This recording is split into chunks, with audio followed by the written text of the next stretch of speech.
Shalom jemaat yang dikasihi Tuhan, berikut adalah 5 hal penting dalam mengikuti ibadah online. Pertama, persiapkan diri Anda dan gunakan pakaian yang rapi untuk beribadah kepada Tuhan. Kedua, tentukan lokasi saat hendak mengikuti ibadah online. Ketiga, usahakan mengikuti ibadah online sampai selesai, kemudian baru melanjutkan aktivitas lainnya. Keempat, beribadahlah dengan sungguh-sungguh, terlibat aktif dalam berdoa dan memuji serta menyembah Tuhan.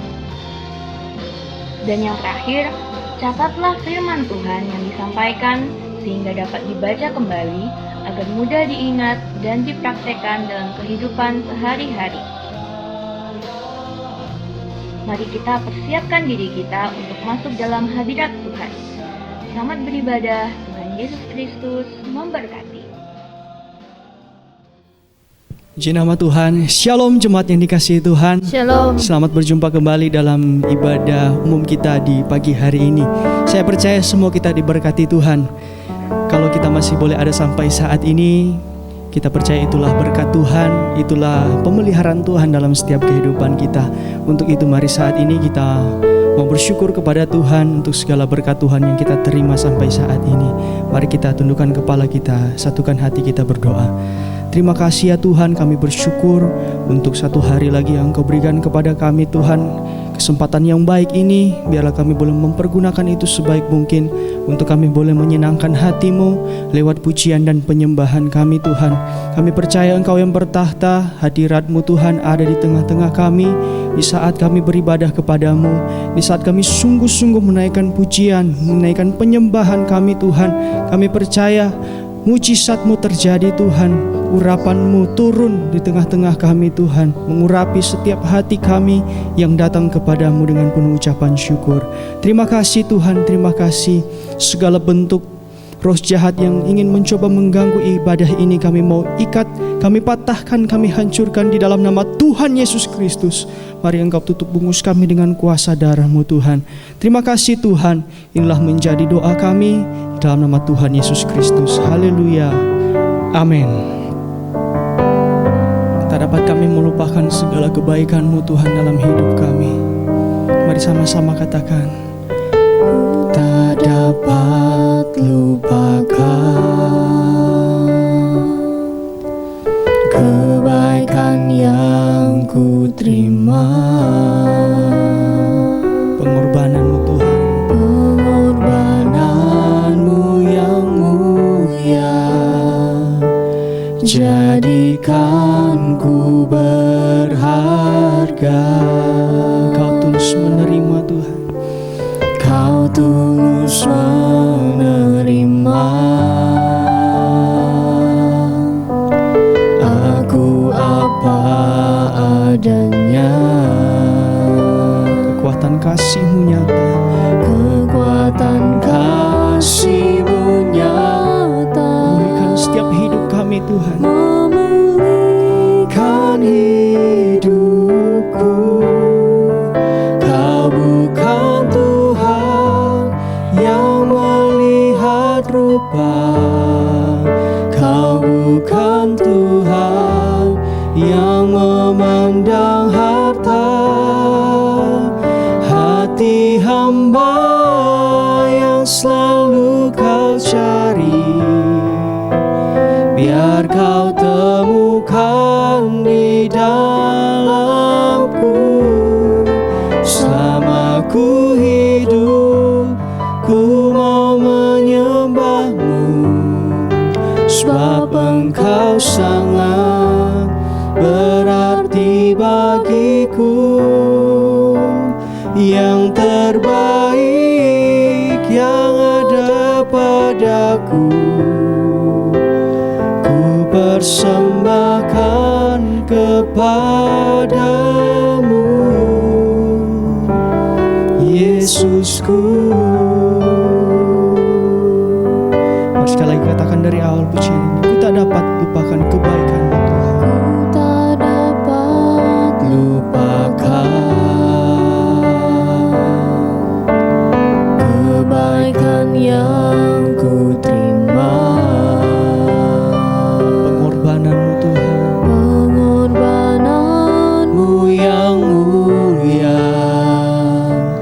jadikanku berharga. Kau tulus menerima, Kau tulus menerima.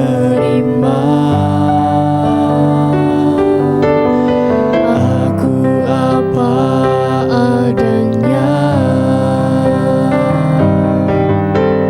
kekuatan kasih-Mu nyata memulihkan hidupku.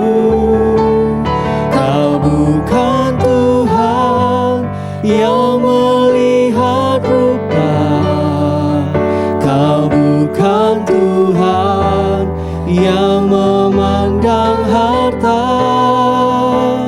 Hati hamba yang selalu Kau cari, biar Kau temukan di dalamku.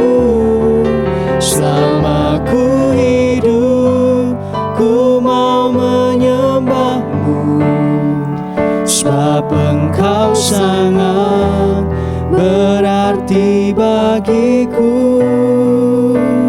Yang terbaik yang ada padaku,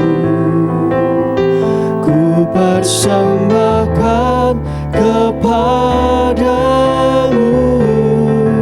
Kau bukan Tuhan yang melihat rupa, Kau bukan Tuhan yang memandang harta. Hati hamba yang selalu Kau cari,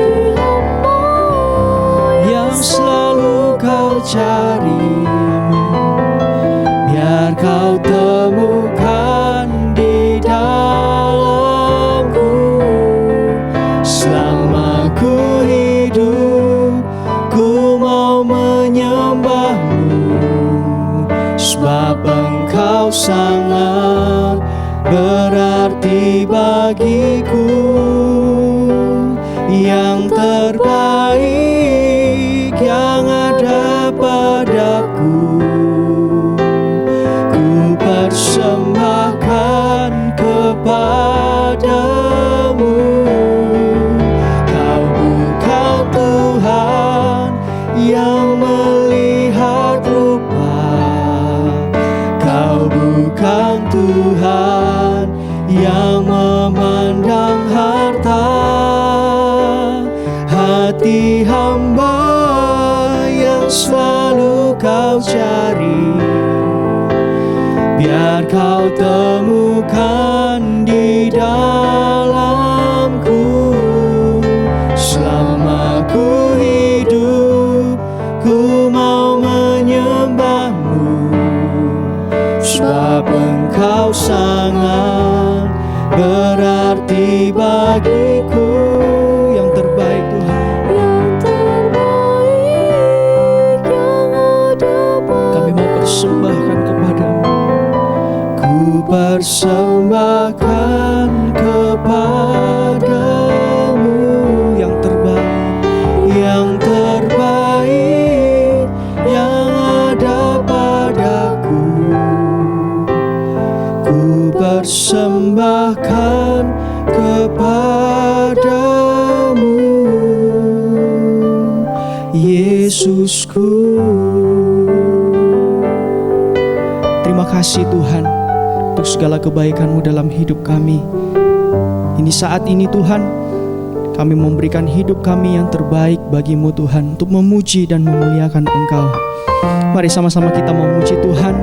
Mari kita yang memerlukan Tuhan di setiap hidup kita, katakan, ku perlu Tuhan di setiap langkahku, untuk lewati jalan yang berduri, dan jagaku di lembah berbatu. Tuhan tinggal sertaku setiap hari. Ayat 2, oh Tuhanku pimpinlah hidupku. Oh Tuhanku pimpinlah hidupku, seperti firman dan perjanjian-Mu. Tariklah ku dekat kepadamu, di sisi-Mu selalu, oh Tuhan. Selalu, oh Tuhanku. Mari sama-sama katakan, mari Tuhan besertaku, besertaku di semua jalan dan tiap waktu. Pencobaan mau mengganggu, mari Tuhan besertaku. Ayatnya yang ketiga, segera lalu dunia yang penuh semu, kesusahan menindih selalu. Ku merasa sentosa selamanya dengan Yesus, dengan Yesus masuk surga. Mari Tuhan, mari Tuhan besertaku di semua jalan dan tiap waktu. Pencobaan mau mengganggu, mari Tuhan besertaku. Mari Tuhan, mari Tuhan besertaku di semua jalan dan tiap waktu, dan tiap waktu. Pencobaan mau mengganggu, mari Tuhan besertaku. Mari Tuhan besertaku. Haleluya.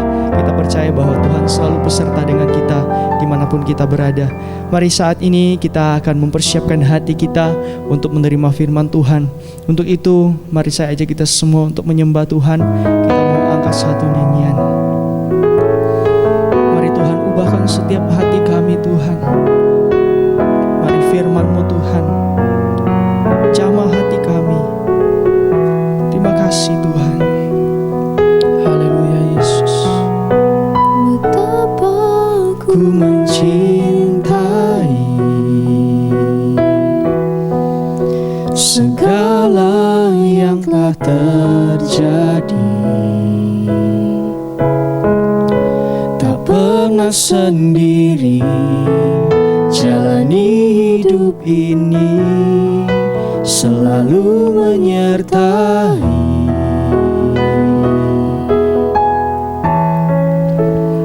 Betapa ku menyadari di dalam hidupku ini Kau selalu memberi rancangan terbaik oleh karena kasih.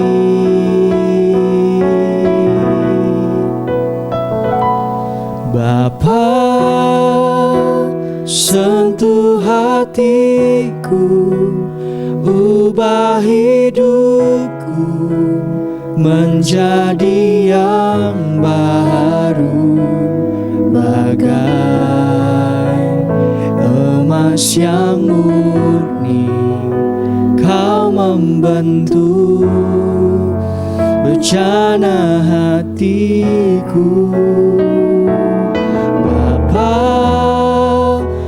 Ajarku mengerti sebuah kasih yang selalu memberi, bagai air mengalir yang tiada pernah berhenti.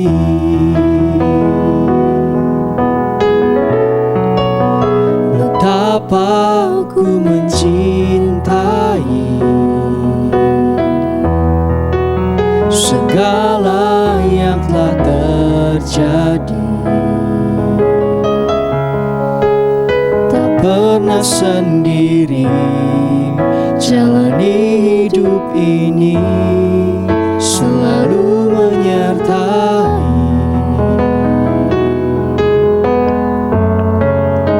Betapa ku menyadari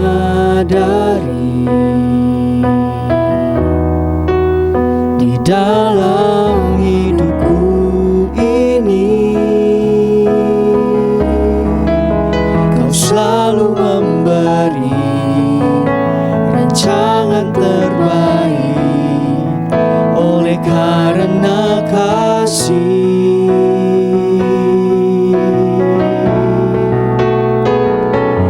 Bapa, sentuh hatiku, ubah hidupku menjadi yang baru, bagai emas yang murni. Kau membentuk bejana hatiku. Bapa, ajarku mengerti sebuah kasih yang selalu memberi, bagai air mengalir yang tiada pernah berhenti. Bapa, sentuh setiap hati kami Tuhan. Mari Engkau ubah setiap hidup kami. Oh, terima kasih Tuhan. Baharu bagai emas yang murni, Kau membentuk bejana hatiku. Bapa, ajarku mengerti sebuah kasih yang selalu memberi, bagai air mengalir yang tiada pernah berhenti, bagai air mengalir yang tiada pernah berhenti.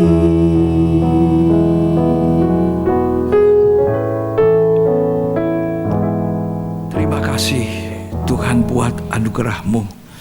Setiap kali kami boleh mendapatkan kesempatan untuk beribadah, mendengarkan firman-Mu, memuji dan menyembah Engkau, kami selalu bersyukur karena inilah waktu yang Tuhan berikan bagi kami. Napas hidup yang ada biarlah kami manfaatkan untuk kembalikan kepada kemuliaan Tuhan, memuji dan menyembah, serta duduk diam dengan tenang di ujung kaki-Mu seperti Maria, terus mendengarkan perkataan-Mu yang hidup, menyimpannya dan menjadi bekalnya, bagian yang terbaik yang tidak pernah bisa diambil daripadanya. Terima kasih. Kami mohon kiranya Roh Kudus mengurapi kami semua, sehingga apa yang kami dengar, kami mengerti, dan apa yang kami dengar, kami ditolong oleh Roh Kudus untuk menjadi pelakunya. Di dalam nama Tuhan Yesus Kristus, inilah hati kami. Kami siap mendengarkan firman-Mu. Amin. Puji Tuhan, bersama dengan istri saya sampaikan shalom. Kembali kita bertemu di awal daripada bulan Oktober ini, tanggal 4 Oktober. Tidak terasa hari demi hari, waktu berlalu dengan cepat, silih berganti, suasana kehidupan kita di hari-hari masa sulit ini. Tapi saya percaya bahwa Tuhan Yesus tetap menyertai kita. Puji Tuhan. Mari hari ini kita mau mendengarkan firman Tuhan. Siapkan hati saudara, siapkan Alkitab dan catat bila mana dibutuhkan, ya. Dan harapan saya, letakkan HP-mu untuk melihat WhatsApp, ya. Jangan lihat itu, karena kita dengan melihat kepada HP, WhatsApp atau apa yang lain, maka kita tidak bisa menangkap dengan baik-baik firman Tuhan, ya. Hari ini kita belajar dari kehidupan Daud. Daud yang seorang gembala, asal mulanya gembala yang sejak usianya masih kecil dipercayakan menjadi gembala oleh ayahnya, dengan jumlah domba yang dijaga ditanggungjawabkan itu adalah 3 atau cuma 2-3 ekor domba. Namun kita lihat bahwa Daud adalah seorang gembala yang sangat bertanggung jawab, setia, dan sangat tekun menekuni pekerjaan tanggung jawab yang dipercayakan kepadanya. Waktu Saul ditolak sebagai raja oleh Tuhan, maka Daud diangkat bukan oleh Nabi Samuel, bukan oleh ayahnya Daud, bukan manusia, tetapi Tuhan yang mengangkat. Nah, tidak melalui undian, tidak melalui pemilihan, walaupun waktu itu kakak-kakaknya sudah maju menampilkan diri, tampil untuk pemilihan raja. Daud tidak, tetapi Daud dipilih oleh Tuhan. Ini keistimewaan dari seorang Daud.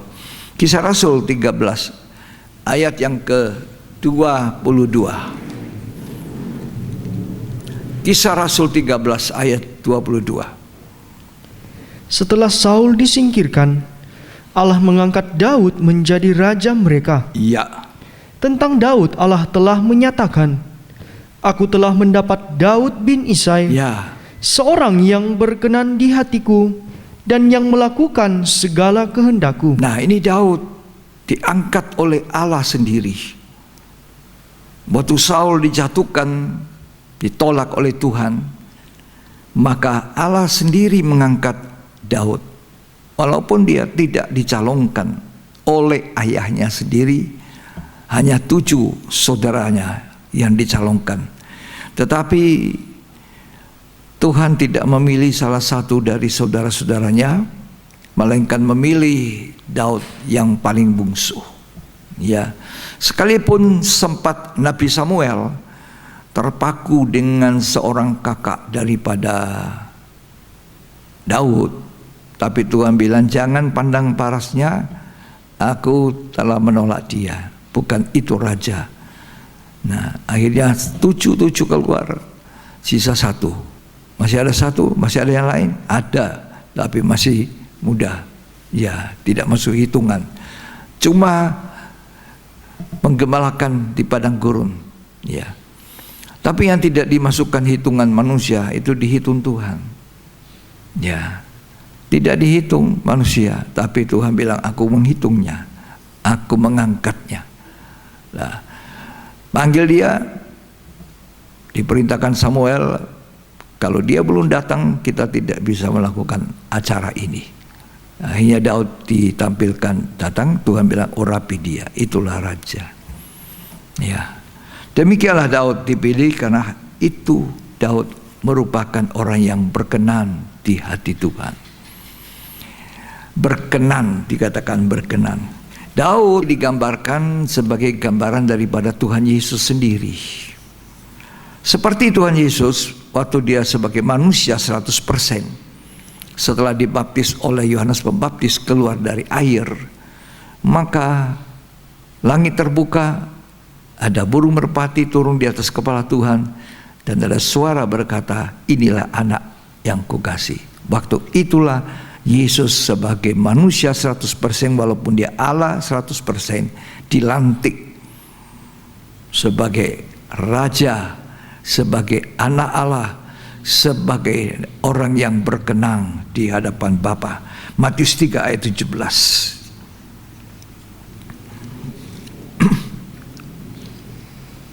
Lalu terdengarlah suara dari surga yang menyatakan, "Inilah anakku yang kukasihi, Inilah anakku yang kukasihi." kepadanya lah aku berkenan. Ini pelantikan dari Bapa terhadap Yesus dalam kedudukan sebagai manusia, sebagai anak. Ya, walaupun dia adalah juga 100% Allah, dan sebagai anak ia juga berkenan seperti Daud. Ya, seperti Daud. Kalau Daud 100% manusia, betul-betul manusia biasa. Ya. Tapi Tuhan Yesus manusia betul-betul 100%. Tapi Allah 100%. Itu perbedaannya Daud dengan Tuhan Yesus. Walaupun Daud itu gambaran Tuhan Yesus, tetapi sekalipun demikian, Daud beda dengan Tuhan Yesus. Ya. Daud jatuh dalam dosa. Tuhan Yesus tidak ada dosa. Tidak pernah berbuat dosa.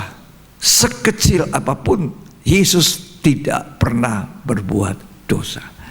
Tidak ada dosa di dalam mulutnya. Tidak ada dosa di dalam hatinya.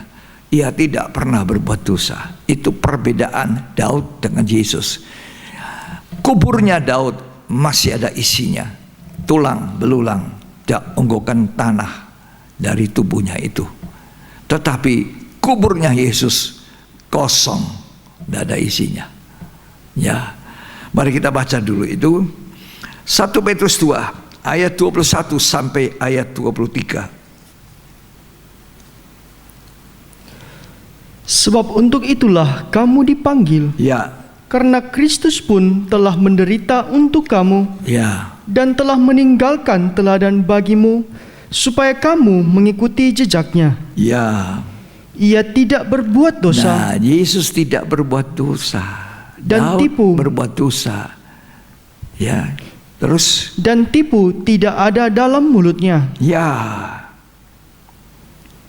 itu sekian. Jadi Yesus tidak berbuat dosa. Daud berbuat dosa. Ya. Nah, tapi belajar dari kehidupan Daud, itu sedikitnya kita belajar juga dari kehidupan Yesus. Apanya yang kita pelajari dari Daud? Hati seorang Daud. Apa yang kita belajar dari Yesus? Hatinya. Ya, hatinya Daud itu ada seperti hati Yesus. Ya.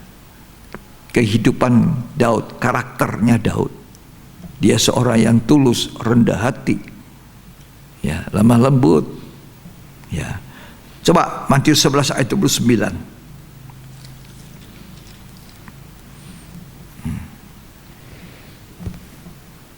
Pikulah kuk yang kupasang, Ya, dan belajarlah padaku, ya. karena aku lemah lembut Aku lemah lembut. dan rendah hati. Itu karakternya Kristus. Lemah lembut dan rendah hati. Ciri ini ada pada Daud juga. Daud itu adalah seorang raja, seorang gembala yang rendah hati. Ya. Sebagai gembala, Daud itu orang yang bertanggung jawab. Dia mempertaruhkan nyawa bagi domba-domba yang dijaganya. Dari mana saya tahu kalau dia mempertaruhkan nyawa? Dia katakan begini, kalau singa datang, kalau beruang datang, aku lawan mereka, aku kejar, aku bunuh. Sebab singa-singa itu mau memangsa domba-domba yang dijaganya. Berarti Daud ini bertanggung jawab penuh, walaupun dia harus korbankan nyawa. Dia tidak lari dari beruang, tidak lari dari singa-singa. Demikian juga Tuhan Yesus mengatakan, akulah gembala yang baik. Gembala yang baik itu memberikan nyawanya kepada domba-dombanya. Tapi gembala upahan ketika serigala datang, dia lari karena dia seorang upahan. Ini kemiripan antara Tuhan Yesus dengan Daud. Ya. Tadi saya katakan bedanya adalah Daud jatuh dosa. Kuburnya ada Daud masih di situ tulang-tulangnya. Tapi Yesus tidak pernah berbuat dosa dan kuburnya kosong. Tapi kita belajar hatinya Daud dan kita belajar hatinya Tuhan Yesus. Puji Tuhan.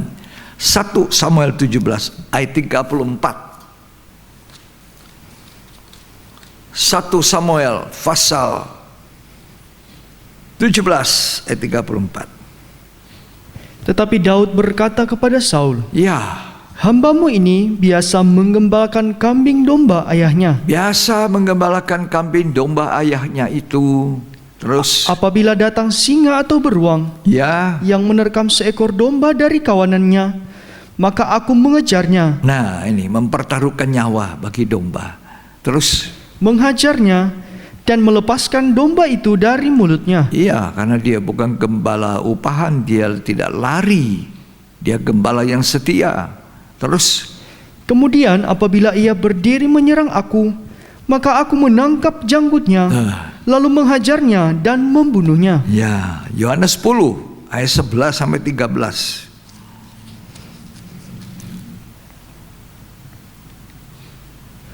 Akulah gembala yang baik. Ya, Gembala yang baik memberikan nyawanya bagi domba-dombanya. gembala yang baik memberikan nyawa bagi domba-dombanya. Terus, Sedangkan seorang upahan yang bukan gembala dan yang bukan pemilik domba-domba itu sendiri, ya, ketika melihat serigala datang, meninggalkan domba-domba Ya. itu lalu lari. lari.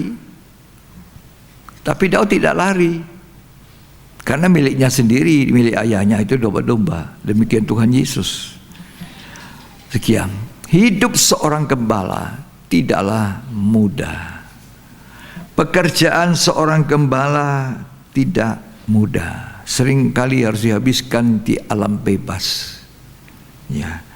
Seringkali tidur dekat hewan-hewan yang dijaganya, domba-domba yang dijaganya. Itu seorang gembala. Menghitung domba-domba itu, masuk berapa, keluarnya berapa.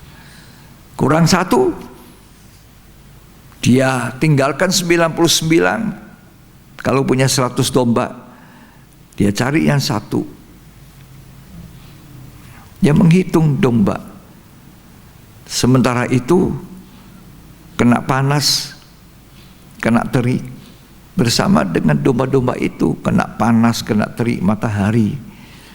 Karena kandang domba itu tidak punya atap, cuma punya dinding sini, pintu tidak punya. Jadi gembala itu tempatnya berdiri, duduk, tidur, ya di pintu itu. Dia jadi pintu bagi domba-domba. Kalau pencuri manjat tembok, karena ada gembala di pintu menjaga. Ya, dikatakan seperti gambar itu, gembalanya di pintu. Jadi tidak mudah pekerjaan itu. Dia harus mengawasi. Ternyata ada pencuri mau lompat untuk mencuri dombanya. Ya, sangat tidak mudah pekerjaan seorang gembala. Dia jadi pintu bagi domba-domba. Itu sebabnya Tuhan Yesus berkata, "Akulah pintu bagi domba-domba. Barang siapa keluar masuk melalui aku, ia selamat." Puji Tuhan. Kita melanjutkan belajar dari kehidupannya Daud. Daud adalah manusia biasa, betul-betul manusia biasa. Pernah berbuat dosa? Pernah. Dia jatuh bersama istrinya Uria Batseba. Ya. Batseba di dalam susunan silsilah susunan garis keturunan Kristus datang ke dunia, itu dalam Matius 1 tetap ditulis istri Uria. Daud memperanakan Salomo dari istri Uria. Tidak disebut, tidak dilepaskan nama Uria dari Batseba. Ini kesan saya betapa kuatnya ikatan suami istri. Ya, Tuhan mengikat suami istri dengan satu perjanjian kekal. Tidak ada yang bisa memisahkan kecuali maut. Itulah sebabnya kita harus menghargai hubungan suami istri. Karena hubungan suami istri adalah hubungan melalui ikatan perjanjian yang tidak bisa dibatalkan. Itu covenant. Coba kita baca ya, Matius 1 ayat yang ke-6. Isai memperanakan Raja Daud. Iya. Daud memperanakan Salomo dari istri Uria. Iya, istri Uria disebut. Kenapa tidak langsung disebut saja? Batseba memperanakan siapa? Salomo dari siapa? Daud. Oh, memang benihnya Daud. Tapi kok masih disebut situ? Dikaitkan dengan istri Uria, nama Uria sebagai suaminya Batseba. Karena memang kejahatan yang dilakukan oleh Daud begitu hebat. Dia mengambil istrinya Uria. Dia sengaja menaruh Uria di depan, barisan depan, jadi panglima di situ atau apa.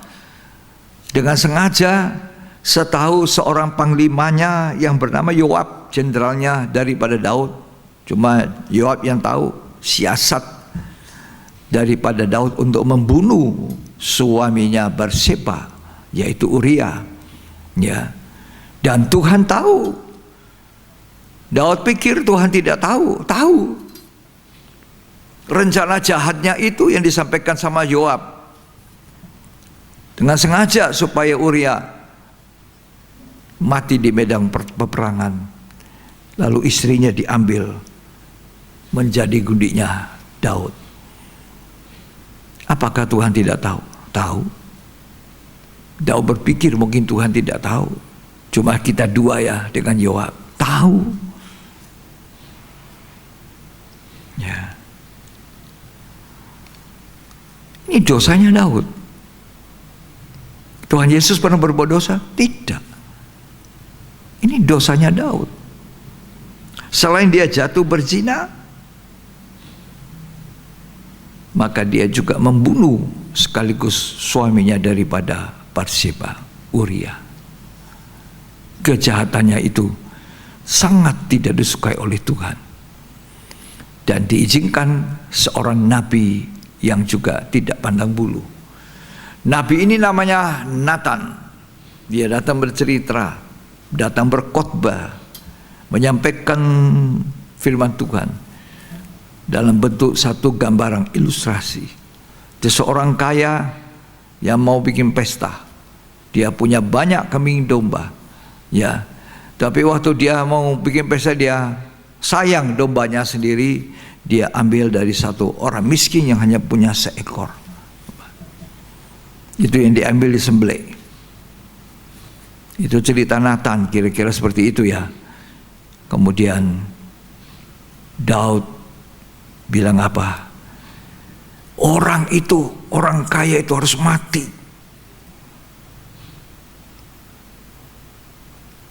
Nathan bilang apa? Engkaulah itu raja. Taruh.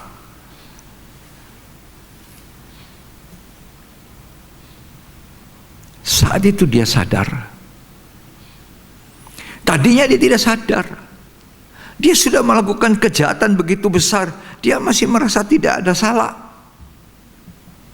Mendengar khotbah seperti itu, dia juga masih mempersalahkan orang itu, orang kaya itu harus dibunuh, harus mati. Kadang-kadang kita sepertinya tidak tahu salah kita di mana. Ya. Makanya kalau kita masih dengar firman Tuhan, masih ada kemurahan, firman Tuhan itu kaca untuk memperlihatkan kekurangan, kesalahan kita.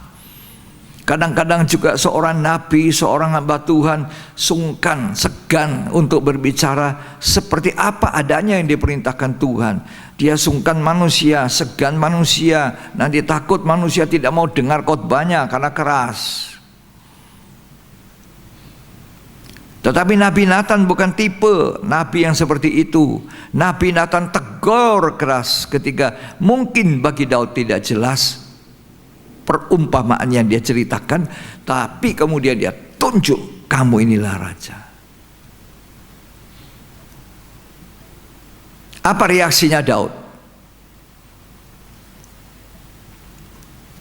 Apa reaksinya Daud? Apakah Daud bereaksi seperti Herodes terhadap Yohanes Pembaptis? Apakah Herodes yang bertindak akhirnya penggal kepala Yohanes Pembaptis itu dilakukan oleh Daud? Tidak.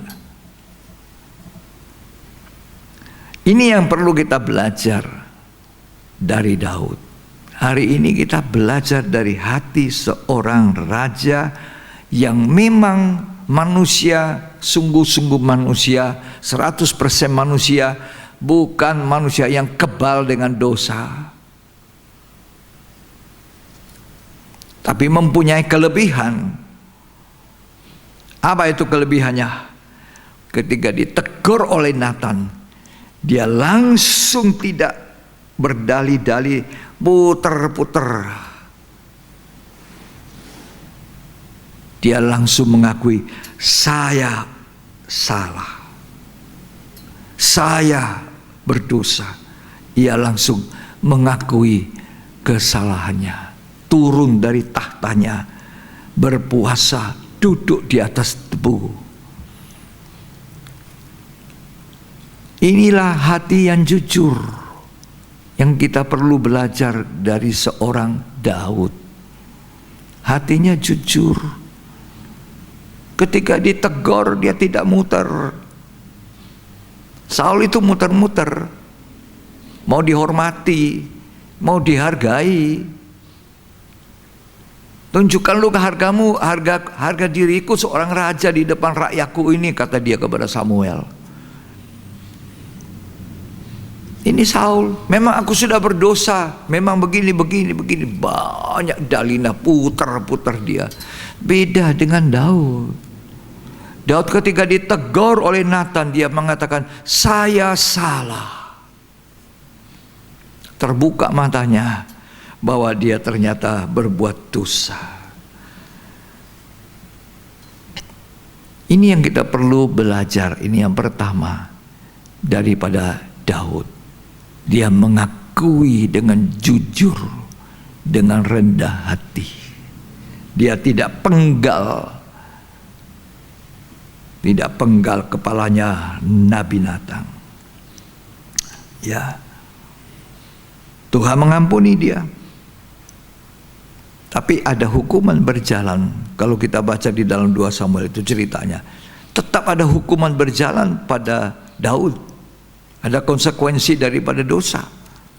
Memang dosanya diampuni, tapi konsekuensi dosa itu tetap ada. Jangan kita pikir kalau kita melakukan dosa, ya sudah beres, selesai. Pengampunan Tuhan beri, itu adalah kemurahan Tuhan. Tapi konsekuensi daripada kesalahan yang kita lakukan, hukuman itu ada. Itu adalah Tuhan yang adil. Makanya Tuhan berkata pada perjanjian lama kepada bangsa Israel bahwa aku mengampuni tetapi tidak membebaskan orang dari kesalahan. Akibat kesalahan itu ditanggung. Pengampunan diberikan. Tapi akibat kesalahan itu tetap ditanggung. Ya. Kalau kita baca cerita Daud ini, kan akibatnya banyak yang dia harus alami.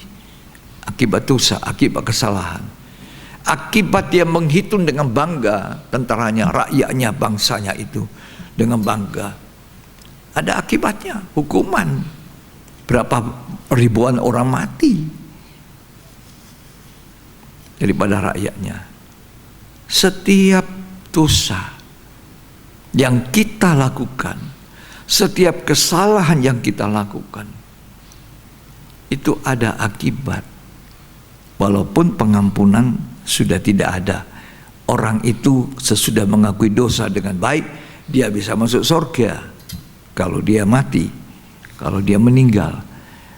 Ya. Tapi selama dia masih hidup, hukuman itu jalan. Ini memperingati kita supaya tidak mudah-mudah, gampang-gampang berbuat dosa. Berhati-hati dengan hidup ini. Hati-hati. Konsekuensi daripada dosa itu ada. Demikian juga dengan Daud. Tapi yang positif yang kita pelajari adalah Daud itu adalah seorang yang rendah hati dan jujur. Dia mengakui dosanya. Malah di hadapan Tuhan dia berkata, Tuhan jangan ambil rohmu, jangan ambil hadiratmu daripadaku. Kata Mazmur 51 kalau kita baca itu pengakuan dosanya Daud. Jangan ambil hadiratmu, baharui hatiku.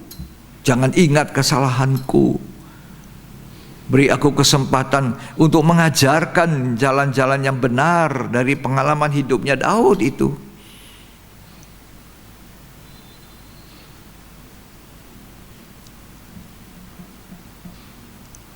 Jadi ada konsekuensi dosa, ada. Selama orang yang berbuat dosa itu masih hidup, itu konsekuensi akibat dosa akan menyertai dia. Walaupun pengampunan ada. Kita harus hati-hati dengan kelakuan hidup kita. Coba kita baca 1-2 ayat mengenai cerita Daud ini ditegur oleh Nathan. 2 Samuel pasal yang ke-12 ayat yang ke-7. Kemudian berkatalah Nathan kepada Daud, Ya, engkaulah orang itu. engkaulah orang itu. Ini ceritanya ayat 1 sampai ayat 6, cerita yang diceritakan, dikhotbahkan oleh Nathan itu. Terus, Beginilah firman Tuhan Allah Israel. ya, Akulah yang mengurapi engkau aku menjadi yang raja mengurapi engkau jadi raja atas Israel, atas bangsa ini. dan akulah yang melepaskan engkau dari tangan Saul. Ya, terus Telah kuberikan isi rumah Tuhanmu kepadamu. 24 ayat 9. Mengapa engkau menghina Tuhan dengan melakukan apa yang jahat di matanya? Mengapa engkau menghina Tuhan, melakukan yang jahat? Terus, Uria orang Het itu kau biarkan ditewaskan dengan pedang. Istrinya kau ambil menjadi istrimu. ya, ayat 12. Sebab engkau telah melakukannya secara tersembunyi. Nah, Tetapi aku akan melakukan hal itu di depan seluruh Israel secara terang-terangan. biar dosa itu dilakukan oleh seorang tersembunyi, tapi konsekuensi dosanya itu akan nampak dari banyak orang. Daud sudah mengakui salahnya. Dia sudah mengaku. Ayat 13. Lalu berkatalah Daud kepada Nathan, aku sudah berdosa kepada Tuhan. Ya, Dan Nathan berkata kepada Daud, Tuhan telah menjauhkan dosamu itu. ya, Tuhan mengampuni. Dia mengakui dosanya dengan jujur, dengan rendah hati. Ada banyak kali kita tidak mau mengaku salah. Kita punya kesalahan, kita tidak mau akui. Supaya dipohonkan ampun. Itu karena kita punya hati sombong. Hati kita keras. Tapi Daud ini hatinya jujur, rendah hati. Tadinya memang dia tidak sadar. Banyak kali orang tidak sadar dengan pelanggarannya dia. Tapi setelah disadarkan oleh firman Tuhan, disadarkan oleh perkataan dari Nabi Nathan yang diutus Tuhan. Daud seorang raja, raja besar yang disegani. Dia mengaku. Tapi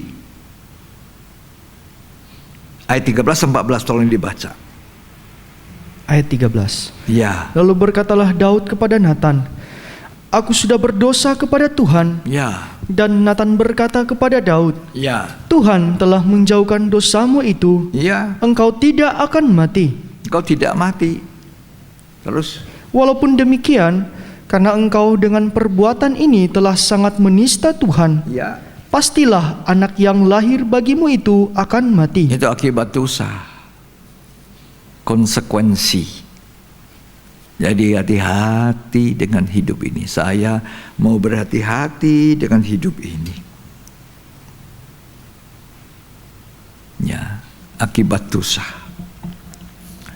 Yang kedua, selain dia seorang raja dengan hati jujur, hati rendah, selalu mau mengakui kalau dia tahu itu salahnya, dia perbaiki, dia akui.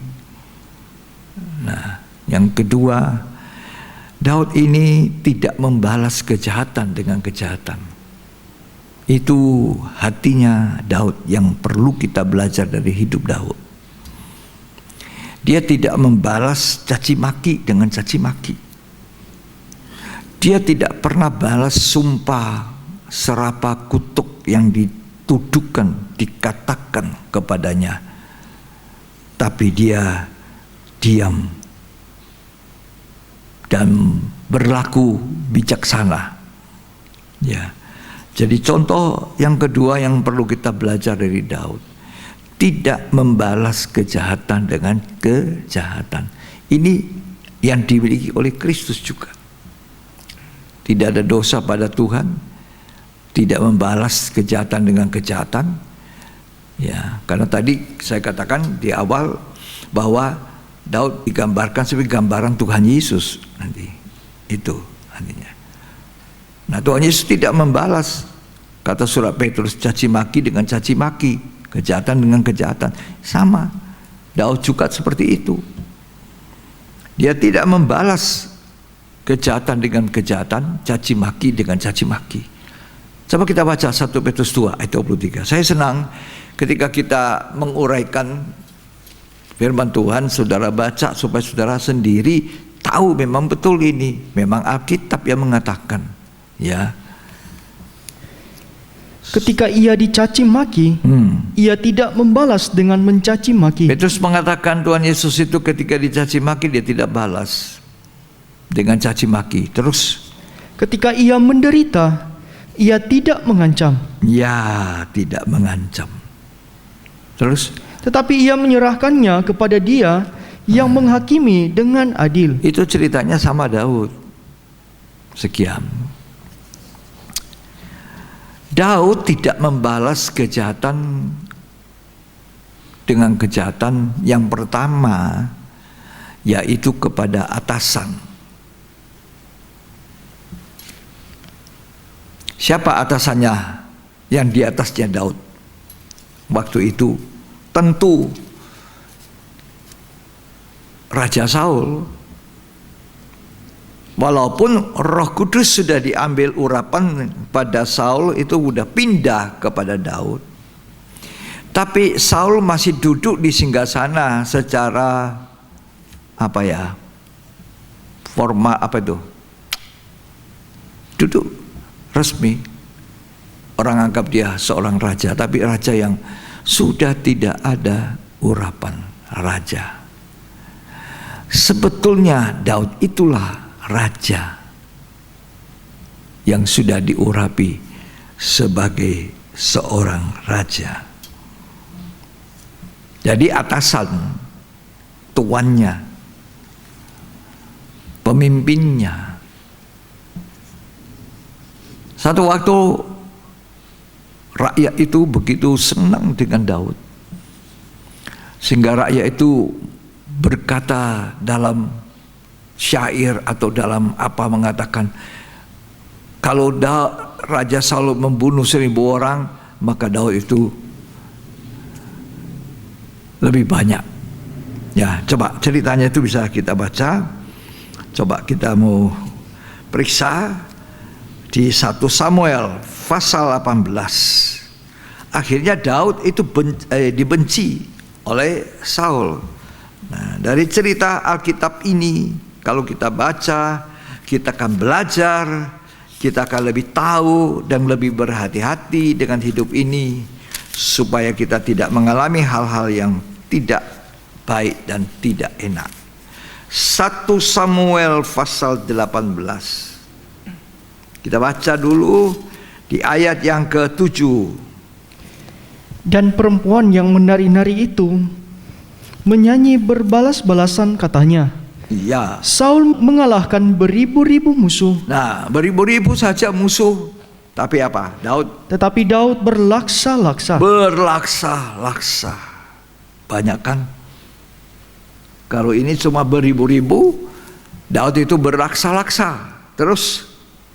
Lalu bangkitlah amarah Saul dengan sangat. Ya. Dan perkataan itu menyebalkan hatinya. Oh, karena dia iri hati.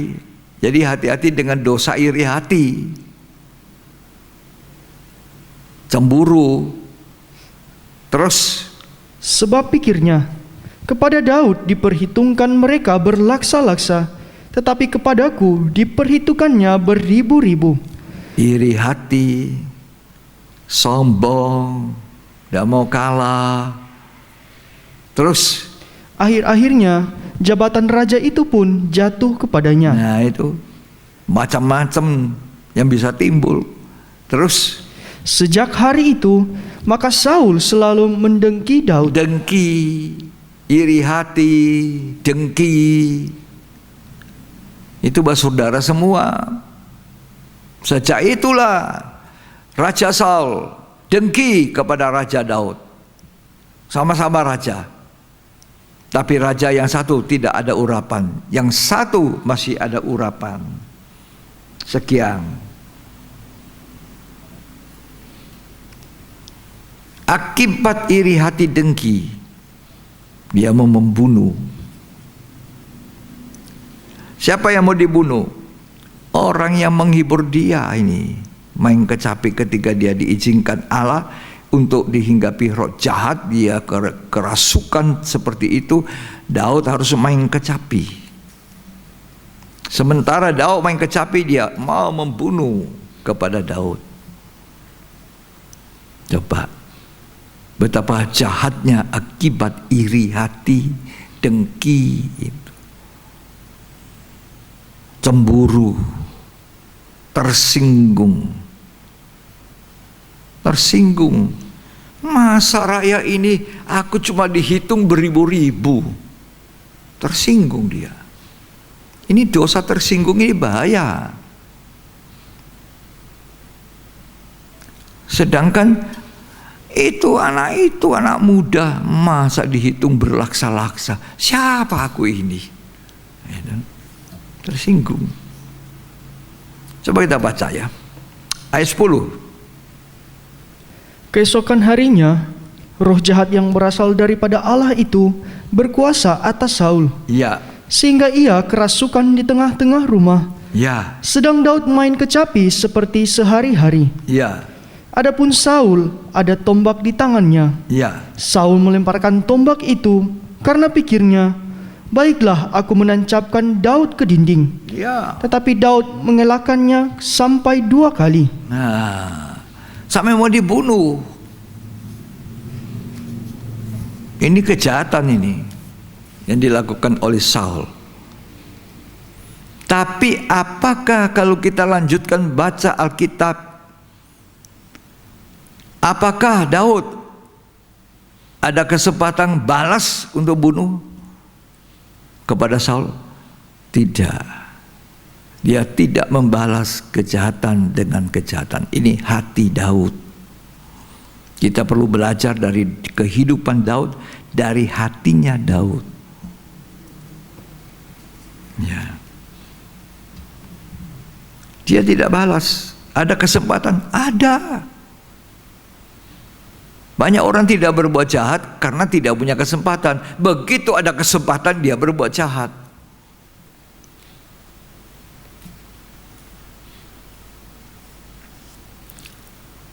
Coba kita baca 1 Samuel 24 ayat 4 sampai ayat 7. Ia sampai ke kandang-kandang domba di tepi jalan. Ya. Di sana ada gua dan Saul masuk ke dalamnya untuk membuang hajat. Nah, ini masuk di gua di mana Daud ada di dalam juga. Nah, waktu itu Daud mereka memergoki Saul lagi mau buang hajat. Jadi bagaimana orang mau buang hajat? Gampang kan dibunuh, tidak bisa lari kan? Nah, terus Tetapi Daud dan orang-orangnya duduk di bagian belakang gua itu. ya, Lalu berkatalah orang-orangnya kepada Daud, telah tiba hari yang dikatakan Tuhan kepadamu. orang lain anak buahnya bilang, inilah kesempatan, balas. Tibalah harinya, Saul ini diserahkan padamu, ayo. Terus, Sesungguhnya aku menyerahkan musuhmu ke dalam tanganmu. ya, aku serahkan musuh itu dalam tanganmu. Terus, Maka perbuatlah kepadanya apa yang kau pandang baik. ya, terus, Maka Daud bangun lalu memotong puncak jubah Saul dengan diam-diam. ya. Kemudian berdebar-debarlah hati Daud. Nah, tapi Daud tidak ingin balas membunuh. Gampang dia bisa lempar tombak, prak, mati sudah Saul. Tapi dia tidak mau membunuh, dia cuma potong ujung jubahnya, puncak jubahnya. Itu pun dadanya terpukul, berdebar-debar. Wow, tiba-tiba dapat serangan jantung. Kalau saudara mau melakukan sesuatu, bertindak, kita mau melakukan suatu kesalahan yang tidak Tuhan senang, maka kalau kita masih hidup penuh Roh Kudus, alarm, awas. Sama persis waktu Kain, dia mau bunuh adiknya Habel, dia punya hati panas, dengki, iri, persembahannya tidak diterima. Tuhan kasih tahu dia alarmnya Tuhan. Kain, Kain, kenapa hatimu panas, tidakkah wajahmu berseri? Itu alarm. Nah, waktu berdebar jantungnya, alarm dari Tuhan. Awas, awas. Dah. Orang pikir kadang-kadang kalau mau berbuat dosa jantungnya berdebar, dia bilang, aduh, ini cuma perlu minum tolak angin saja, masuk angin. Ya. Kalau kita mau tenang-tenang berpikir, Tuhan itu begitu baik.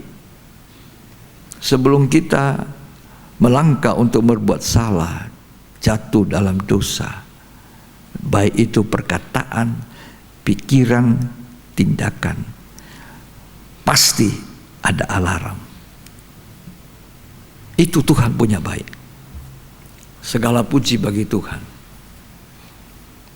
Dia kasih ingat kita. Jangan terus, jangan bikin, jangan buat. Itu kan hati tertuduh. Tapi kalau terus lanjut, sudah hilang itu. Besok, lusa, bulan depan, minggu depan, mau lagi berbuat salah, itu alarm bunyi. Tapi kalau terus tidak pernah mau dengar itu alarm itu nanti satu waktu mati. Itu yang dikatakan hati nuraninya sudah mati, kandas imannya. Hymenaeus dan Alexander, kata Rasul Paulus dalam surat Timotius. Tidak ada lagi suara hati, kandas imannya, hati nuraninya mati. Jadi kita berhati-hati dengan hidup ini. Dan apa yang terjadi dengan Daud? Daud perhatikan itu alarm. Dia tidak mau bunuh Saul walaupun ada kesempatan. Dia tidak mau balas kejahatan dengan kejahatan. Saul mau bunuh dia, tidak jadi karena Tuhan melindungi. Ya. Tapi dia tidak balas ketika Saul buat hajat, bisa. Dia bisa bunuh, tapi dia tidak mau. Ya. Daud memperhatikan itu, alarm itu. Jadi akhirnya dia cuma kasih lihat ayahnya, ayah mertua ini. Ini ayah mertua. Itu pun akal-akalan daripada Raja Saul ini untuk supaya dia bisa jadi anak mantu. Tapi anak mantu ini tetap mau dibunuh. 2 kali dilempari tombak, tapi tidak mati karena Tuhan masih belum mengizinkan orang mati, tidak mati. Ya. Kesempatan kedua, Saul lagi tidur nyenyak karena lelah. Anak buahnya Daud bilang, inilah kesempatan. Gunakan itu kesempatan. Tinggal aku ayunkan tombak, plak, mati dia. Tidur. Saul, Daud bilang jangan. Itu hatinya seorang Daud. Itu cerita ada di 1 Samuel 26. Ayat 9, 10, 11.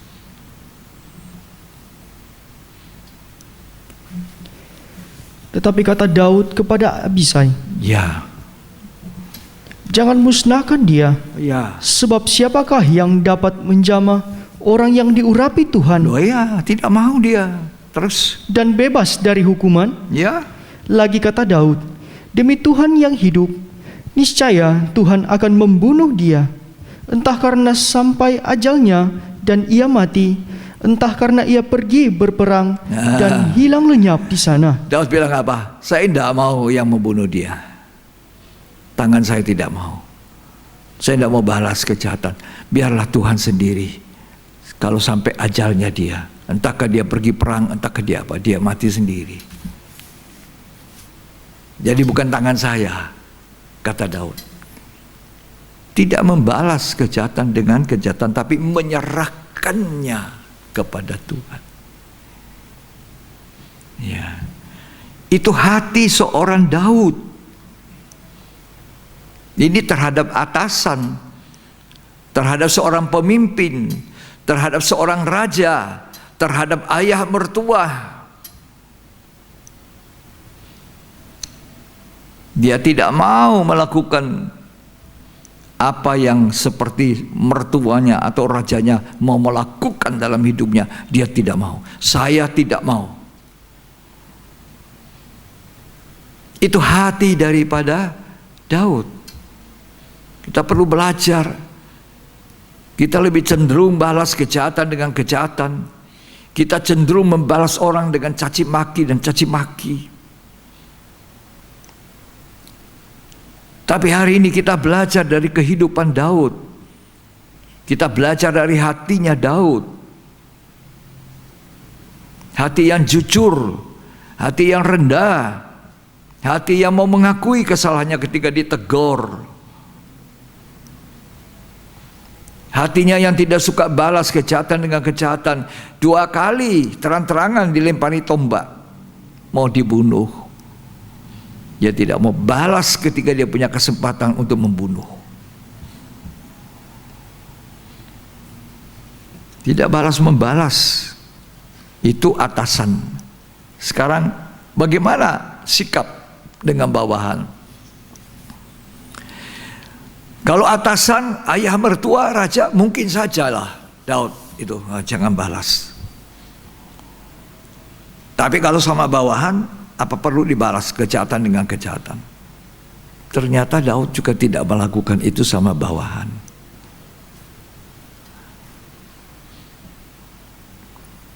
Tapi dia serahkan pada Tuhan. Seperti yang dia katakan tentang Saul. Jangan saya yang bunuh. Biarlah ajalnya tiba, entahkah dia di perang, entahkah dia apa. Tapi akhirnya Saul itu mati bunuh diri. Ya. Nah sekarang bagaimana dengan anak buahnya dia, bawahan. 2 Samuel 16 ayat 7.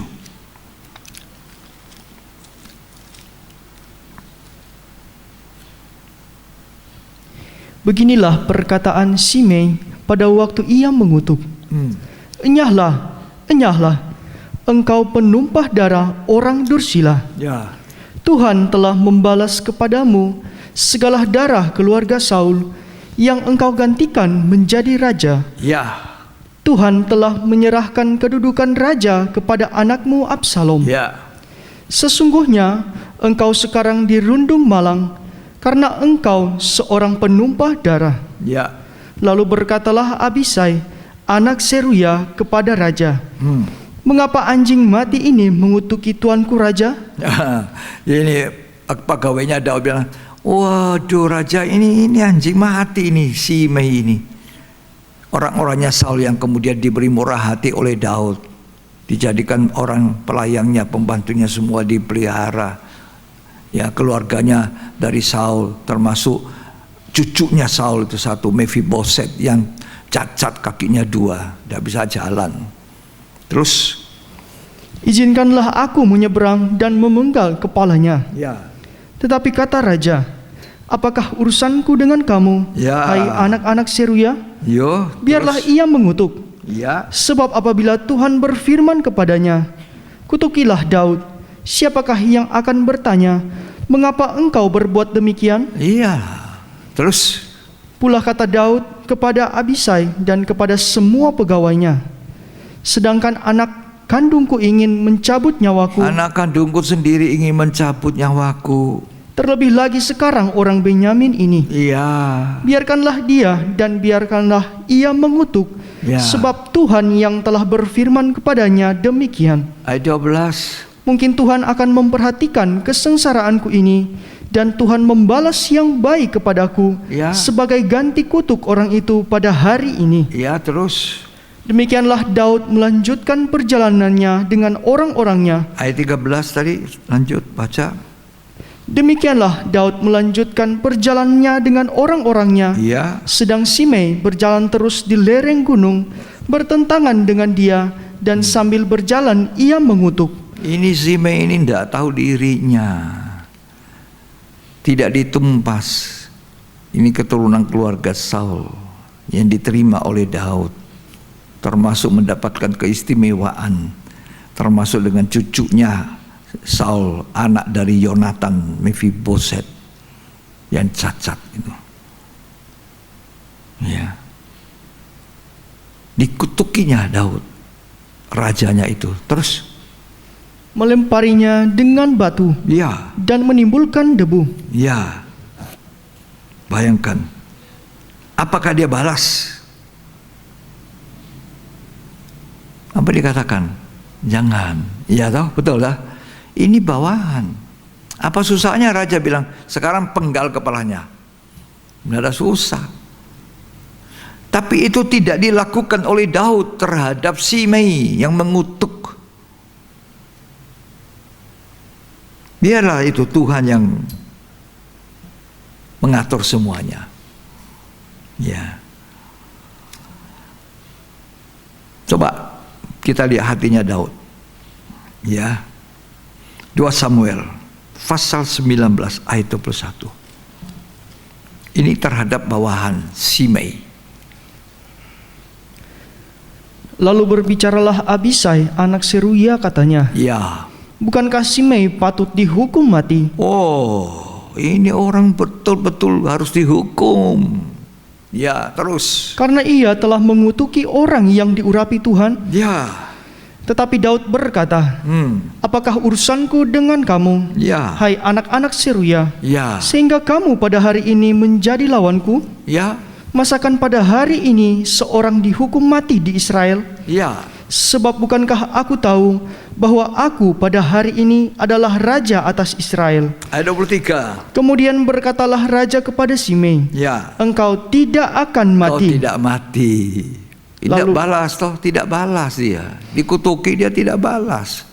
Siapa itu Simei? Terus Lalu raja bersumpah kepadanya. Ya, tidak mati. Kepada bawahan raja tidak balas. Daud tidak membalas. Ini hatinya Daud. Kepada atasan tidak, kepada bawahan juga tidak.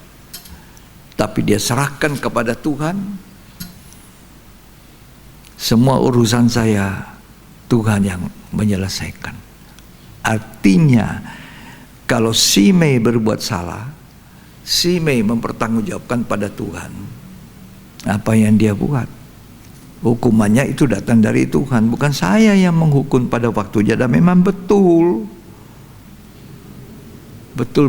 memang hukuman turun atas Simei itu dari Tuhan. Ketika Daud sudah hampir meninggal, dia berpesan kepada Salomo anaknya yang menggantikan tentang Simei, hati-hati. Nah, saya baca dulu itu ya dengan cepat ya. 1 Raja-Raja 2 ayat 8 dan 9. Di Alkitab ini memberikan pelajaran yang begitu baik kepada kita. Pelajaran yang berlaku sampai hari ini supaya kita tidak balas kejahatan dengan kejahatan. Jangan kita iri hati dengki, ini berbahaya. 1 Raja-Raja 2 ayat 8 dan 9. Juga masih ada padamu Simei bin Gera, orang Benyamin dari Bahurim. Iya. Dialah yang mengutuki aku dengan kutuk yang kejam pada waktu aku pergi ke Mahanaim. Ya. Tetapi kemudian ia datang menyongsong aku di sungai Yordan, dan aku telah bersumpah kepadanya demi Tuhan. Ya. Takkan kubunuh engkau dengan pedang. Ya. Sekarang janganlah bebaskan dia dari hukuman. Kalau kita baca ini ayat 9, seakan-akan Daud yang sudah hampir mati itu beri pesan kepada anaknya Salomo, jangan bebaskan dia dari hukuman. Berarti ini Daud ini dendam. Daud tidak memaafkan. Ceritanya tidak begitu. Baca terus. Sebab engkau seorang yang bijaksana, Ya. dan tahu apa yang harus kau lakukan kepadanya, Ya. untuk membuat yang ubanan itu turun dengan berdarah ke dalam dunia orang mati. Nah, Daud bilang kepada anaknya, kamu orang bijak, raja yang bijak Salomo. Kamu akan tahu bagaimana caranya. Tapi jangan membebaskan dari hukuman. Ini diucapkan bukan dari hati Daud yang mendendam. Tapi ini firman Tuhan diucapkan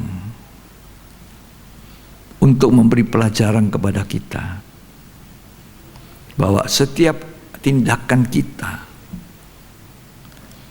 kata-kata cacian, bantahan, kata-kata tuduhan, kata-kata apapun terhadap atasan kita, itu ada pertanggungjawabnya, ada konsekuensinya. Makanya kan ada ayat mengatakan dalam Ibrani, tunduklah kepada pemimpinmu, kepada orang yang memimpin kita. Kalau saya baca kebanyakan orang-orang yang memberontak kepada atasannya, kepada pemimpinnya, melawan. Korah datang Abirang, ternganga. Ternganga itu tanah, mereka tenggelam masuk, dikubur hidup-hidup. Siapa yang buat itu? Bukan tangannya Musa, Tuhan. Hormatilah ayah ibumu, hormatilah atasanmu, hormatilah pemimpinmu, tunduklah pada mereka, karena mereka itulah yang berjaga-jaga atas nyawa kita. Nampaknya hatinya Daud ini suruh hukum dendam, tapi tidak.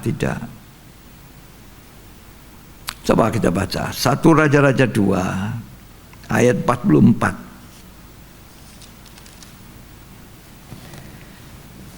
Kemudian kata raja kepada Simei, Ya. engkau sendiri tahu dalam hatimu segala kejahatan yang kau perbuat kepada Daud ayahku. Ya, Maka Tuhan telah menanggungkan Tuhan kejahatanmu yang itu. menanggung hukumannya, bukan Salomo, bukan juga Daud. Tuhan. Simei berbuat kepada Daud, tapi bukan Daud yang membalas, bukan juga Salomo, tapi dia sendiri dihukum oleh Tuhan. Kalau kita baca ayat cerita selanjutnya sebelumnya, ayat 36, 42 sampai 3. Salomo bilang, mendirikan rumah kamu di sini, dan syaratnya tidak boleh keluar jauh dari Israel, dari Yerusalem. Coba tolong baca. Kemudian raja menyuruh memanggil Simei dan berkata kepadanya, dirikanlah bagimu sebuah rumah di Yerusalem. Ya, Diamlah di sana dan janganlah keluar dari sana jangan kemana-mana keluar pun. dari sana. Terus, Sebab ketahuilah sungguh-sungguh bahwa pada waktu engkau keluar dan menyeberangi sungai Kidron, ya, pastilah engkau mati dibunuh, dan darahmu akan ditangguhkan kepadamu sendiri. ya. Ayat 39. Dan sesudah lewat 3 tahun, terjadilah bahwa 2 orang hamba Simei lari kepada Akis bin Maakah, Ya, Raja Gad, lalu diberitahukan kepada Simei, ketahuilah kedua orang hambamu ada di Gad. ya. Terus, Maka berkemaslah Simei, dipelanainya keledainya, dan pergilah ia ke Gad ya, kepada Akis untuk mencari hambanya itu. ya. Lalu Simei pulang dan membawa mereka dari Gad. Ketika diberitahukan kepada Salomo bahwa tadinya Simei pergi dari Yerusalem ke Gad, Nah, dia melanggar apa? Dia melanggar aturan komitmen, ya. Terus tanpa sadar. Lanjut. dan sekarang sudah pulang, maka raja menyuruh memanggil Simei dan berkata kepadanya, bukankah aku telah menyuruh engkau bersumpah demi Tuhan Nah, dan telah memperingatkan engkau? Begini, ketahuilah sungguh-sungguh bahwa pada waktu engkau keluar dan pergi kemana-mana pun, pastilah engkau mati dibunuh. ya. Terus, Dan engkau telah menjawab, baiklah demikian, aku akan mentaatinya. tapi akhirnya dia tidak sadar, dia keluar dari Yerusalem. Maka ayat 43, Mengapa engkau tidak menepati sumpah demi Tuhan itu, ya, dan juga perintah yang kuperintahkan kepadamu? ya. Akhirnya Tuhan menghukum dia. Bukan tangannya Daud, bukan tangannya Salomo. Inilah konsekuensi. Dia kutuk-kutuki, dia kata-katai, dia lawan atasannya, dan imbalannya itu ada. Saya melihat dari perjalanan Musa, perjalanan Yosua, perjalanan dari hamba-hamba Tuhan, begitu banyak orang tanpa sadar, tanpa mengetahui bahwa satu hari kelak apa yang salah, kecuali bawahan itu datang memohon ampun, saya salah, bersikap seperti hatinya Daud, jujur, saya salah. Banyak kali kita tidak sadar. Ya, saya sudah melihat pelayan-pelayan Tuhan, hamba-hamba Tuhan. Semua kita pernah dipimpin, dan kita dengan rendah hati datang, saya minta maaf, minta ampun, saya salah. Tidak bicara, tidak bantah-bantah, tidak kasih dalih, tidak kasih alasan, tidak muter-muter.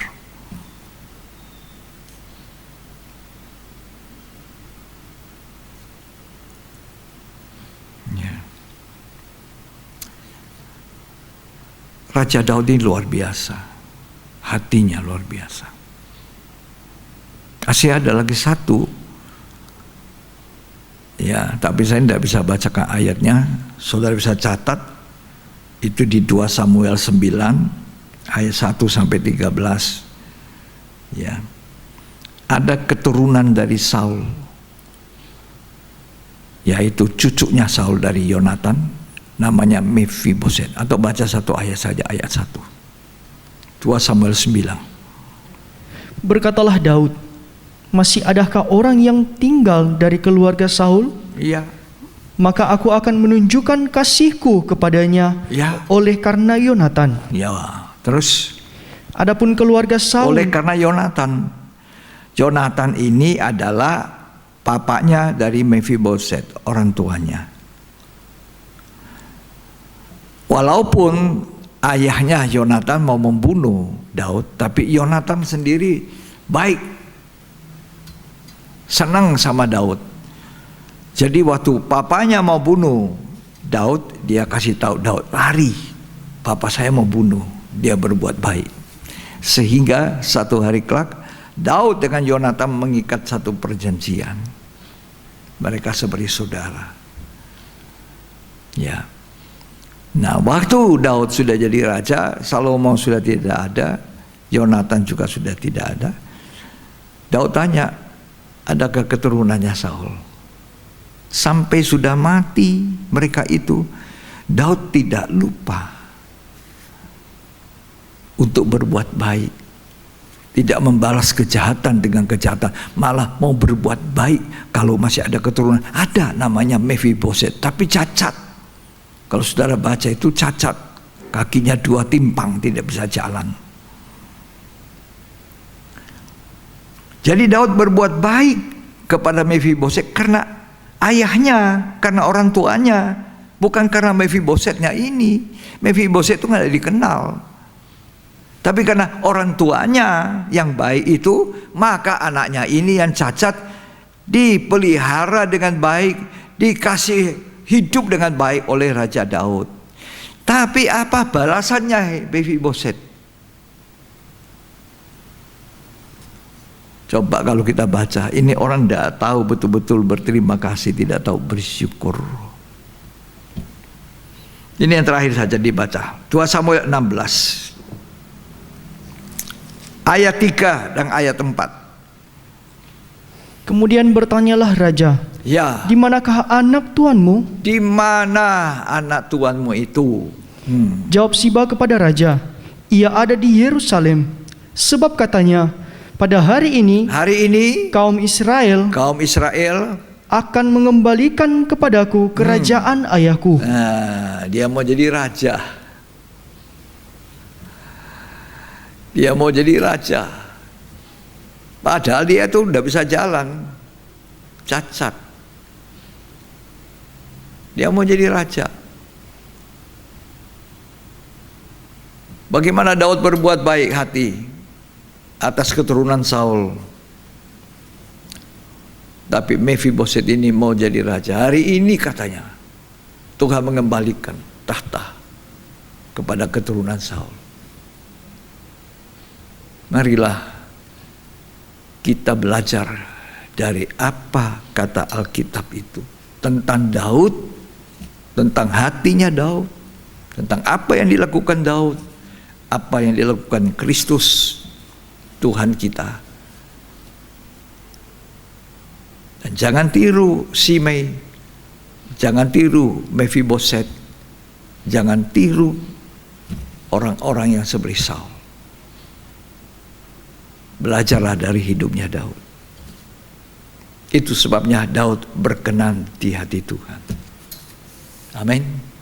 Dia punya hati rendah, polos, jujur, ya, membalas kejahatan dengan kebaikan, ya toh. Nah, sampai Mephiboset pun ditolong. Bayangkan. Mari kita belajar sesuatu yang baik. Apa yang kita baca, apa yang kita dengar, kita perhatikan baik-baik, agar firman Tuhan itu merubah kehidupan kita, karakter kita. Tuhan Yesus memberkati kita. Mari kita akan mensyukuri firman Tuhan. Kita siapkan hati kita hari ini untuk makan perjamuan suci, perjamuan kudus. Itu tubuh dan darah Tuhan. Alkitab berkata, kalau kita mau makan perjamuan kudus, kita memeriksa hati kita. Jangan kita sembarangan makan tanpa mengakui tubuh dan darah Tuhan. Ya, 1 Korintus 11 berkata, sebab barang siapa dengan cara yang tidak layak makan roti dan minum cawan Tuhan, ia berdosa terhadap tubuh dan darah Tuhan.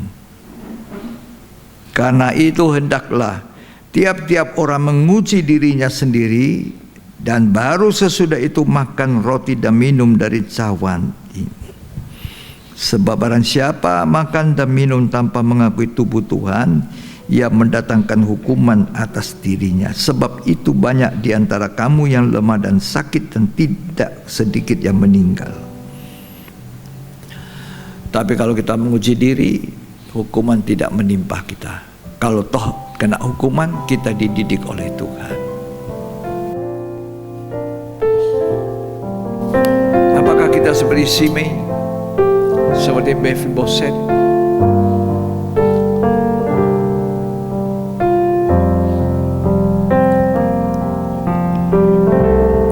Ujilah aku Tuhan,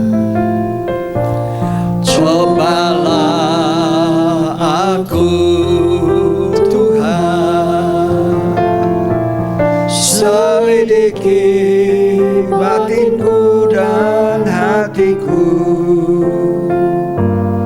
mataku tertuju padamu.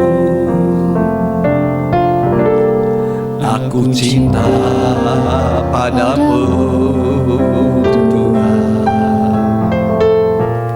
aku rindu hadirat-Mu Tuhan, aku ingin selalu dekat padamu,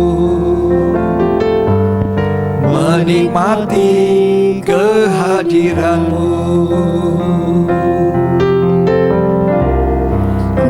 Nyanyi Hosana bagi Rajaku yang duduk di tahta. Aku muliakan dan ku agungkan, Kau layak disembah.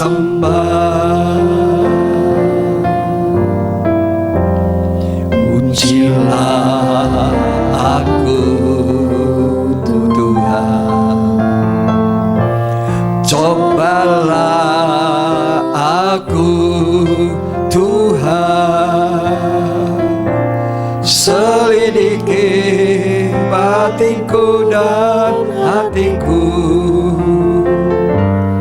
mataku tertuju padamu.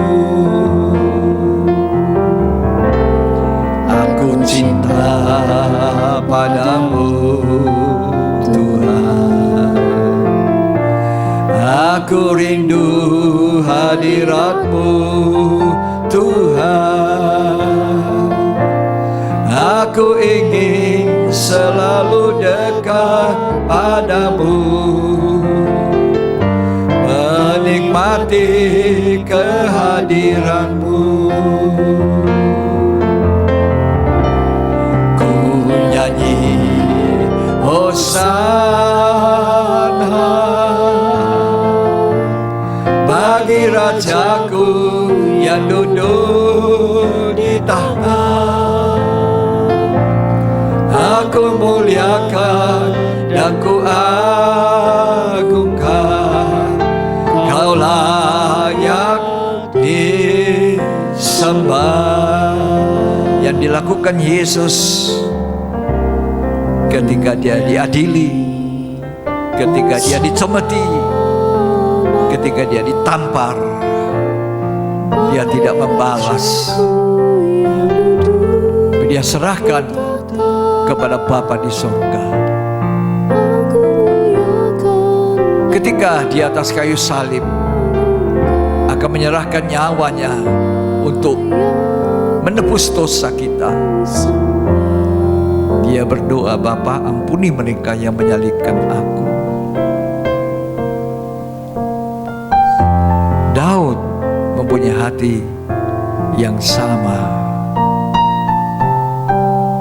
Itu sebabnya seringkali digambarkan Daud seperti Tuhan Yesus. Dan saya katakan, Tuhan menginginkan hati kita seperti hatinya Daud, seperti hatinya Tuhan, lemah lembut dan rendah hati. Daud bersikap jujur mengakui kesalahannya, tidak putar-putar berdalih-dalih. Daud tidak membalas kepada kejahatan Simei yang mengutuki dan melempari batu. Daud tidak melakukan itu kejahatan dendam kepada Mephiboset. Walaupun orang-orang ini semua tidak melakukan yang benar, Daud mengatakan, jangan tangan saya yang menghukum. Mari kita belajar untuk meniru kehidupan Daud, kehidupan Yesus, kehidupan hati mereka. Sebelum kita makan perjamuan suci, mari kita menguji. Adakah iri hati, dengki? Adakah hal-hal yang ingin balas atau mengampuni dengan limpah?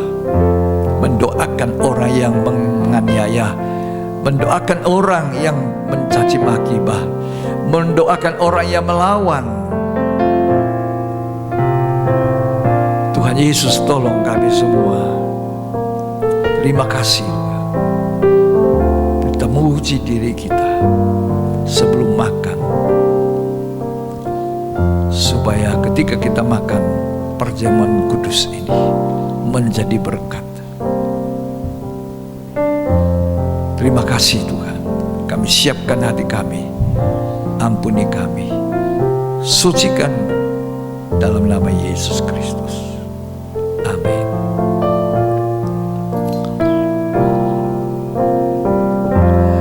Ujilah aku Tuhan, cobalah aku Tuhan,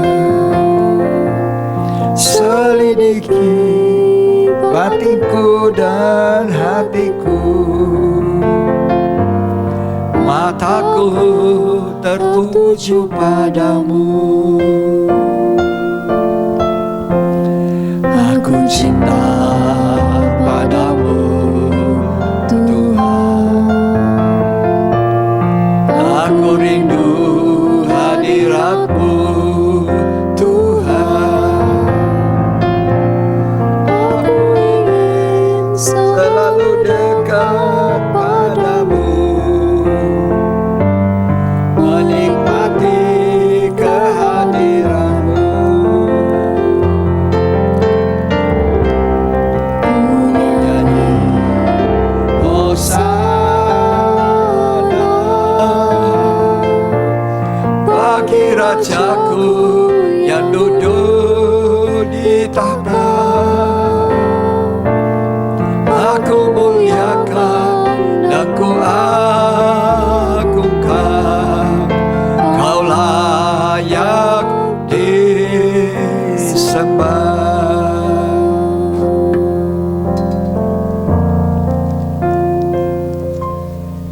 Kita mau angkat roti di tangan kanan kita. Kita menjunjung tinggi korbannya Yesus, dan kita lakukan adalah untuk memperingati apa yang dilakukan oleh Tuhan. Sebab apa yang kuteruskan kepadamu telah aku terima dari Tuhan, bahwa Tuhan Yesus pada malam sebelum ia diserahkan, dijual Yudas Iskariot, ia mengambil roti, mengucap syukur atasnya, ia pecah-pecahkan, lalu berkata, inilah tubuhku yang diserahkan bagi kamu, perbuatlah ini menjadi peringatan akan daku. Apa saudara percaya bahwa roti yang kita pegang ini adalah persekutuan kita dengan tubuh daging Yesus Kristus? Jika saudara katakan amin, mari kita makan dengan mengakui tubuh Tuhan dalam nama Yesus Kristus.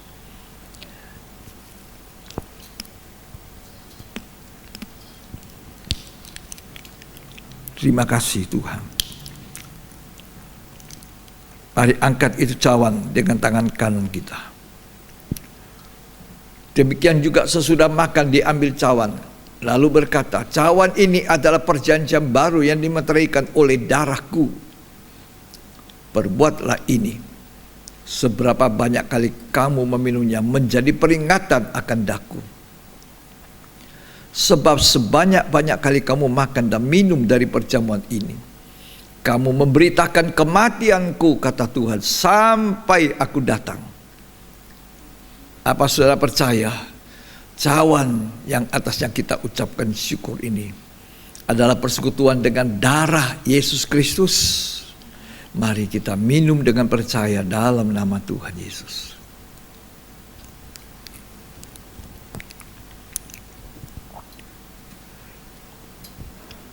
Kita mau menyembah Tuhan, kita mau mengangkat tangan kita.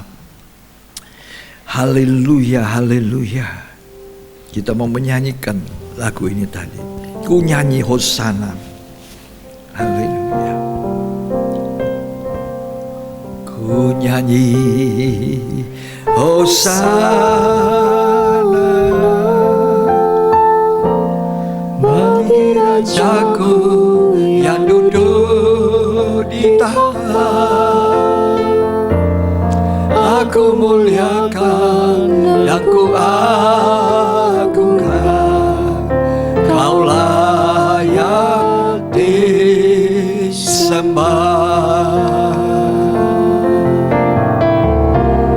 Ku nyanyi Hosana bagi Rajaku yang duduk di tahta. Aku muliakan dan ku agungkan, kau layak disembah. Ku nyanyi Hosana. Ku nyanyi Hosana Bagi Rajaku yang duduk di tahta. Aku muliakan dan ku agungkan, kau layak disembah.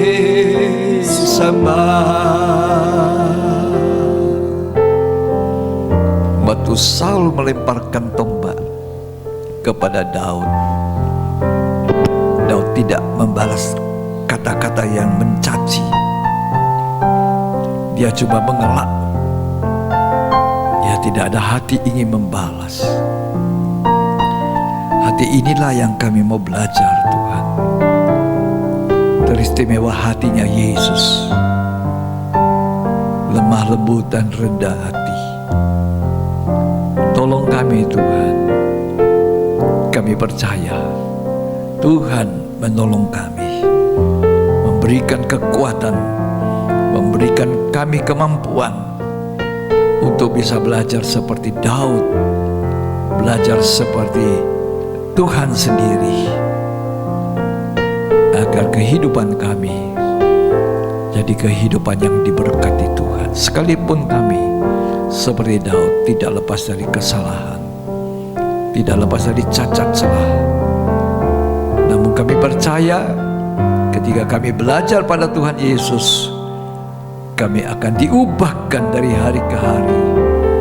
Akhirnya kami menjadi serupa segambar Yesus. Allah yang jadi manusia.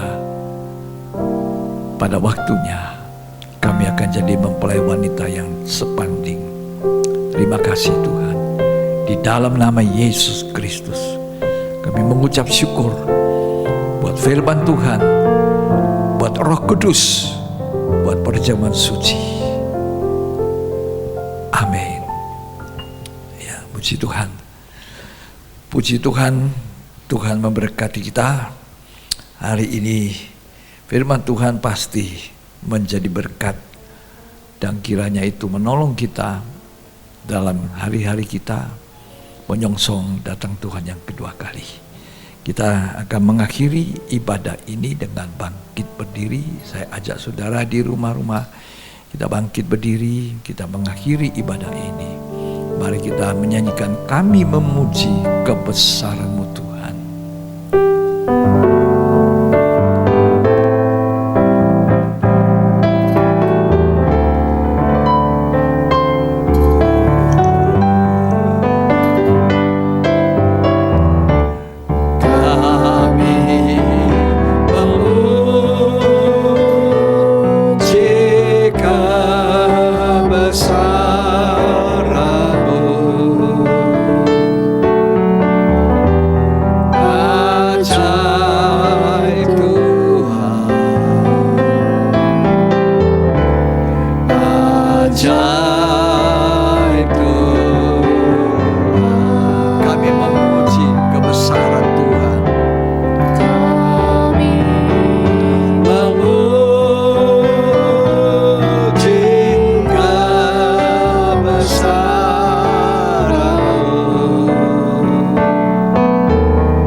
Bersama kita akan mendoakan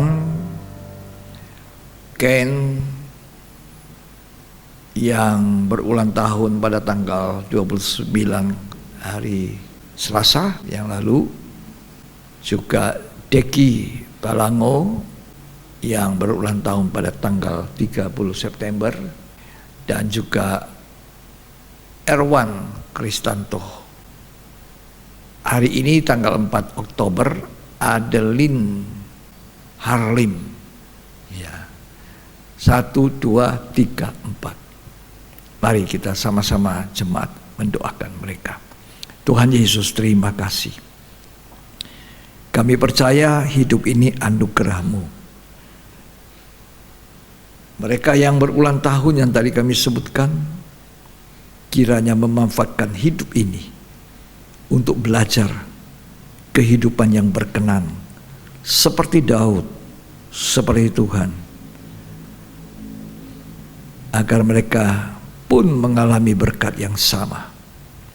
Kami percaya Tuhan memberkati mereka, lindungi, sehatkan mereka, berkati rohani jasmani